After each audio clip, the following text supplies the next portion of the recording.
Hello, welcome to Simon's Trading Channel. Thank you for joining me for another one of my videos on the mighty Bitcoin. Let's get straight on with the price action analysis. Not a great deal has happened since my last video, but hey ho. There's definitely a move brewing, I can guarantee you that. Why can I guarantee you that? Well, because nice low volatility environment on the 4-hour time frame, just like here. And then before that, just like here, led to significant upside moves since the current bottom, which is about 74. So a nice 25% move basically overall. And it's occurred in 3 stepwise moves, as you can see there. Where is it likely to go next, up or down? Well, who knows?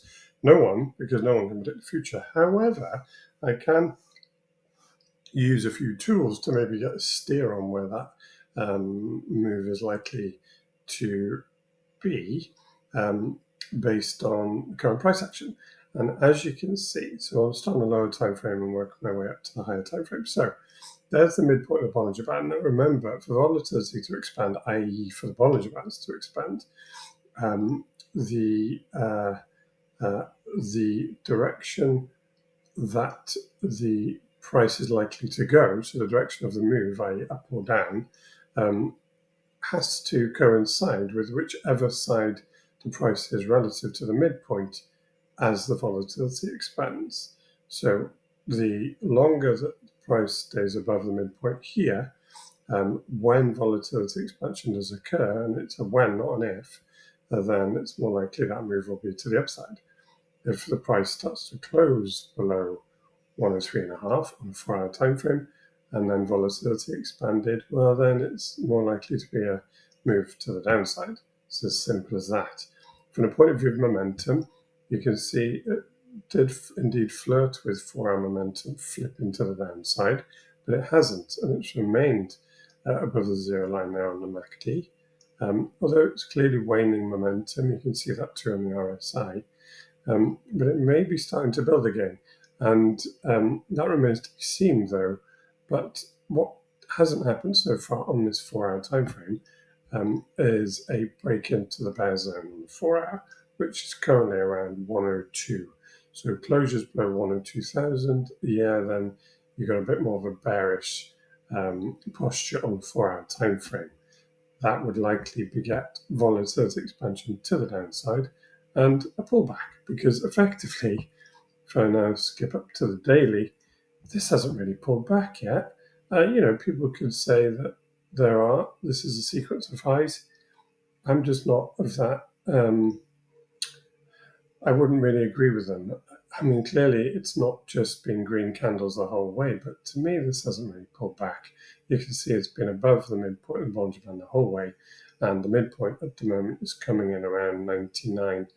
Most of these impulsive moves, by the way, do, as you can see, it's very easy to see, most of the impulsive moves, in whichever direction they are headed, tend to stick to one side of the Bollinger Band. And this one so far is indeed doing that as well.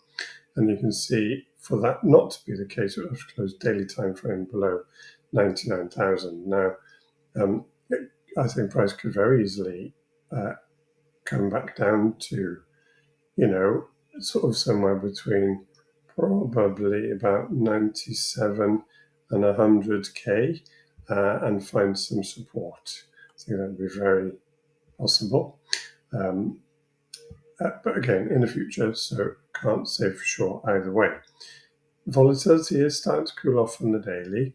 And of course, that's because it's been going sideways for a week. But it's still not a low volatility environment on the daily. So, you want to see really narrow Bollinger Bands, like there, for example, very low volatility. And the price was below the midpoint, so then you got a bias for a move to the downside, which indeed is what happened.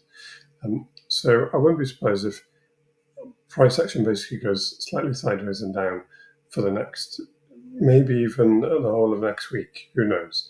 But at some point there will be another move coming.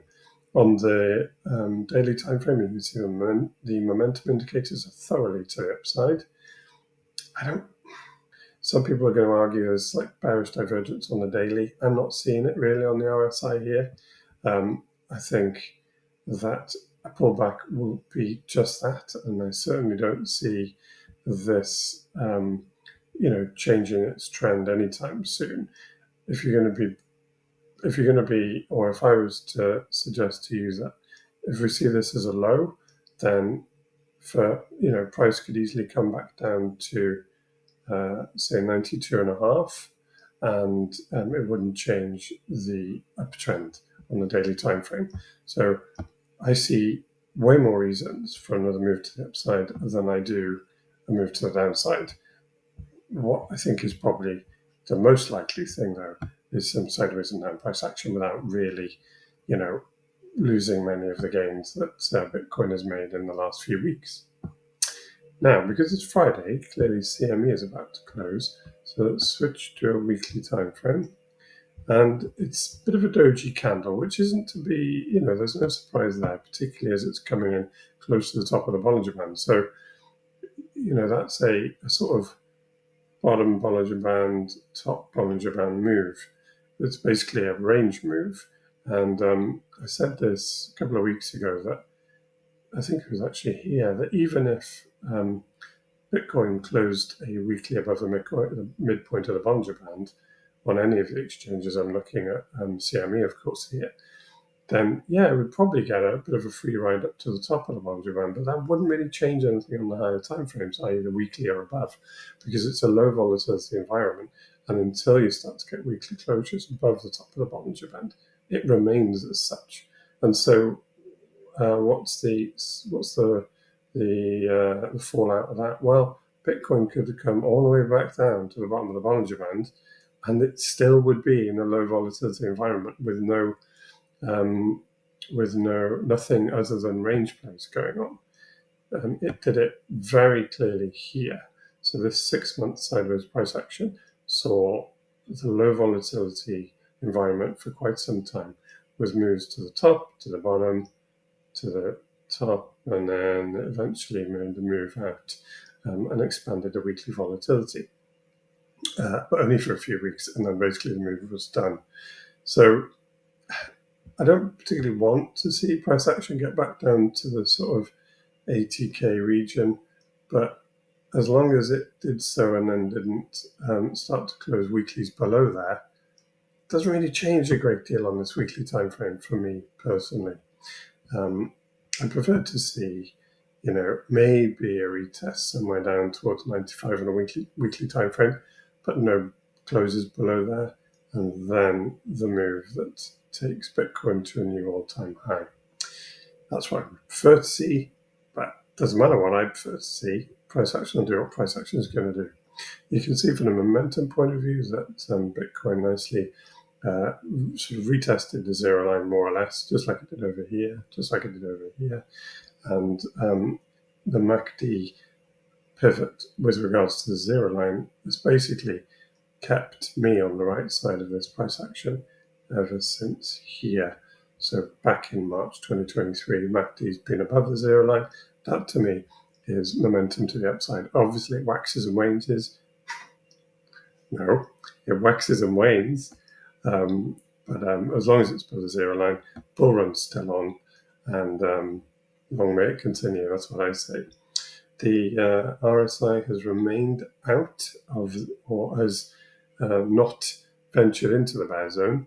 But depending on what happens, really, so if volatility does expand and there's another move to the upside, you really need the RSI to get back above this reading over here. Otherwise, there'll be several drives of weekly bearish divergence as and when the price pulls back a bit. So, we'll see what happens. That's all very far in the future, and therefore not worth dwelling on for too long. But I've still very much got a bullish bias, certainly on the weekly time frame, and all we're waiting for now is potentially things to cool off a bit more on the daily. Now that may involve some volatility expansion on the 4 hour to the downside. It may not. Time will tell. For now, everything to me suggests there's more juice left in this delicious Bitcoin apple. All right, I hope you've enjoyed the video. If so, please like and subscribe, share it with your friends, and join me next time on Simon's Trading Channel. Take care. Bye-bye.